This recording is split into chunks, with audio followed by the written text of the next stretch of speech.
முதலமைச்சர் ஸ்டாலின் வருகிற 27ஆம் தேதி ராகுல் நடத்துகிற யாத்திரையில் பங்கேற்க இருக்கிறாரு.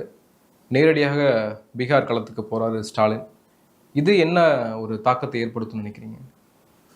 தாக்கத்தை ஏற்படுத்துவதில் ஒரு மெசேஜை சொல்லும். என்னென்னா, இந்த சிறப்பு தீவிர வாக்காளர் திருத்தம் அப்படிங்கிற பேரில் ஒரு 10க்கும் மேற்பட்ட நிபந்தனைகளை விதித்து அல்லது அதற்கும் மேற்பட்ட ஆவணங்களின் பெயர்களை சொல்லி, அதெல்லாம் இருந்தால் கூட இந்தியாவின் குடிமகன் என்பதை நிரூபிக்கணும்.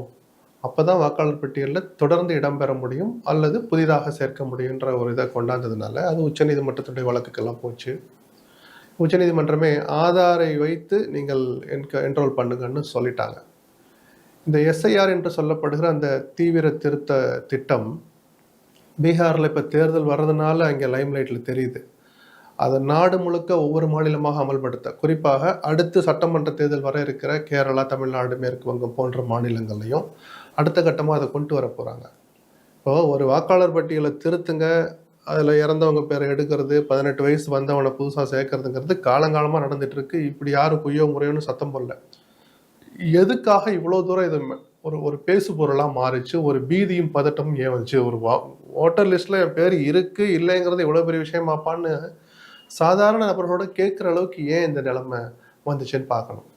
அப்போ தான் மகாராஷ்டிராவில், கர்நாடகாவில், கேரளாவில் இங்கெல்லாம் சில தொகுதிகளில் நடந்த சில வாக்காளர் பட்டியல் குளறுபடிகளை நாடு முழுக்க தெரிகிற மாதிரி ராகுல் காந்தி அதை ஆதாரப்பூர்வமாக வெளியில் கொண்டு வந்த பிறகு தேர்தல் ஆணையத்தை கையில் வைத்துக்கொண்டு பிஜேபி ஏதோ செய்கிறதோ அப்படின்னு ஒரு சந்தேகம் வந்திருக்கு. இப்போ ஒட்டுமொத்தமாக நடந்துடுச்சு வச்சு சொல்லலை, ஆனால் விவாதத்துக்குரிய ஒரு சந்தேகங்கள்ங்கிறது யாருமே மறுக்க முடியல. ஒரு ஒயின் ஷாப் இயங்குது ஒரு பில்டிங்கில் கர்நாடகாவில். அந்த பில்டிங்கில் 63 பேர் குடியிருக்கிறான்னு எழுதுறாங்க.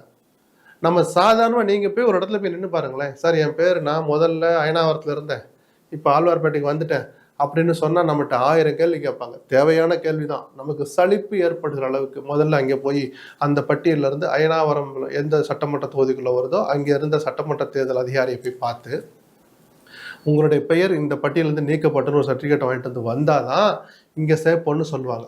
அப்போ காலங்காலமாக குடியிருக்கிற நமக்கே இந்த நிலைமைன்னா, நீங்கள் ஜஸ்ட் லைக் தட் ஒரு ஒயின் ஷாப் அட்ரஸை போட்டு 63 பேர் இருக்கிறான், அப்பா 72 வயசு, பையன் அதை விட அதிக வயசு, ஒரே வீட்டில் 50 பேர் எல்லாம் பிள்ளைங்கன்னு காட்டுறான் அப்படின்னு விதவிதமான முறைகேடுகள்.